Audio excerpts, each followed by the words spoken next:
For thousands of years, there's been a war raging between developers and designers. Designers build for one, maybe two screen sizes. Developers build for every screen size between 320 and over 9,000 pixels. Designers know how colors affect our emotions. Developers don't. Designers use shadows and contrasting colors. Developers just draw a border around it. Hey, we have our differences.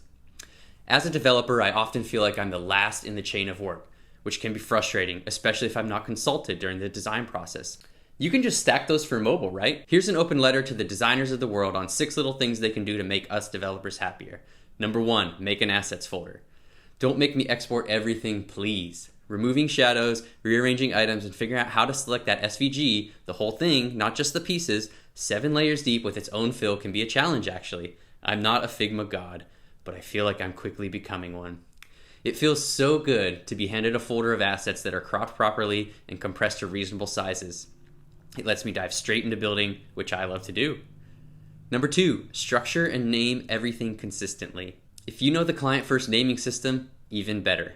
If not, that's fine as well, but just as devs are ridiculed for div number 3448 in their HTML, designers should be organized too.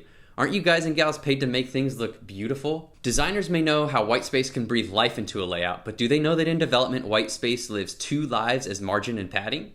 These are not the same. Having a basic understanding of margin and padding goes a long way in making developers' lives better. Designers should know that a margin is space around an element's border, while padding is the space between an element's border and the element content.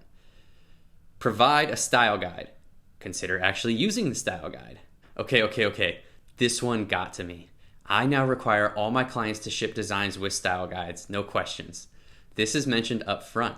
It forces the designer to QA his or her own work as well, which helps me not run into issues where I'm trying to decide between using that 31 pixel text or that 33 pixel text. Modern design software all comes with ways to manage styles and swatches. Please use them.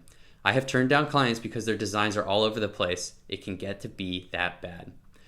Beyond that, how the developer implements styles can factor into website size and layout shift, which ultimately affects performance and SEO. To build the best websites, let's start with good style guides.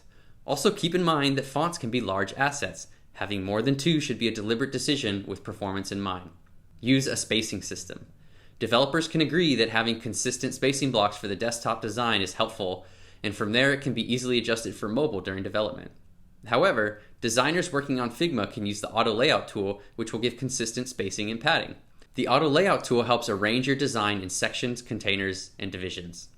Incidentally, lots of designers and design teams have complained that working with auto layout is unintuitive and hard to manage. No doubt, the auto layout tool is ideal from a developer's perspective, which is why a designer using it can make a developer's life so much better. Auto layout is a very close approximation to the tools that we as developers have, like Flexbox and CSS Grid, so understanding it is key to understanding what options the developer has to implement your design in the first place.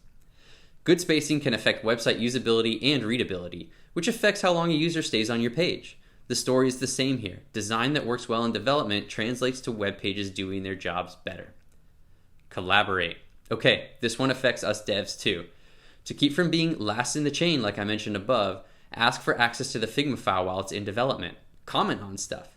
Let your expertise shine here.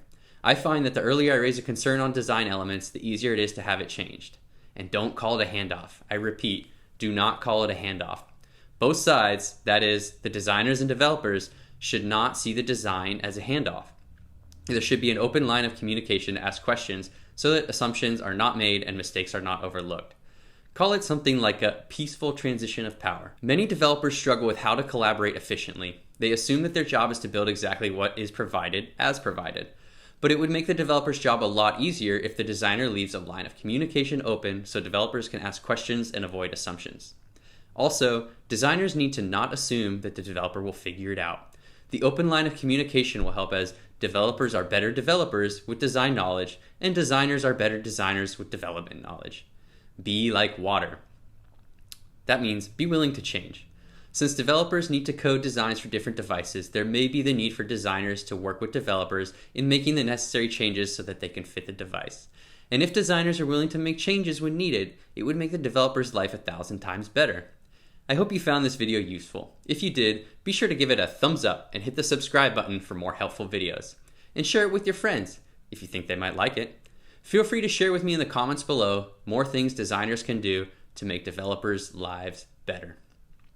Hey, this video was inspired by a tweet thread by the amazing Max Joels from Portland, Maine, which actually boasts to own a Sasquatch museum and claims to be the birthplace of the Italian sandwich. Be sure to check Max out on his Twitter. I'll put a link to that in the description below, along with a ton of useful resources for becoming a better Webflow developer. Thank you for watching, and see you in the next video.